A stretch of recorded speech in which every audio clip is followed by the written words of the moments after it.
আসসালামু আলাইকুম রহমতুল্লাহ বরকাত। আপনি ওই দিনের কথা স্মরণ করুন যেই দিন আপনাকে আল্লাহর সামনে দাঁড়াতে হবে। কাল্লা ইদা দুক্কাতিল আরদু দাক্কান দাক্কা ওয়া জাআ রাব্বুকা ওয়াল মালাকু সাফফান সাফফা ওয়া জিআ ইয়াওমাইযিন বিজাহান্নাম। যেদিন দাক্কান দাক্কা, আকাশ জমিন চূর্ণ বিচূর্ণ হয়ে যাবে।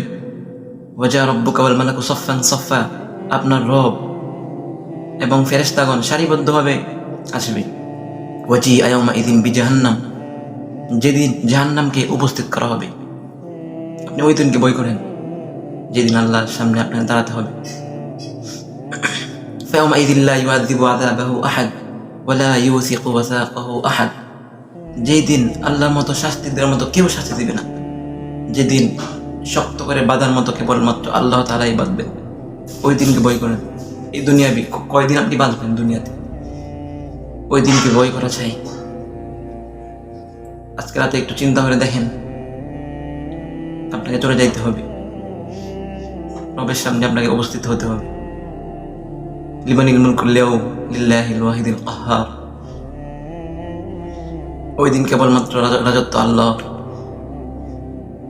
একটু চিন্তা করেন, মরতে তো হবেই আমাদেরকে, কি জবাব দিবেন? আল্লাহ যদি জিজ্ঞেস করেন নামাজ পড়া নাই কেন, রোজা রাখা নাই কেন, আমার বিধিবিধান পালন করা নাই কেন, কি উত্তর দিবেন? উত্তর আছে? একটু চিন্তা করেন, সময় থাকতে সময়ের মূল্য দিন। আল্লাহ আমাদেরকে তৌফিক দান করুন। আসসালামু আলাইকুম ওয়া রাহমাতুল্লাহ।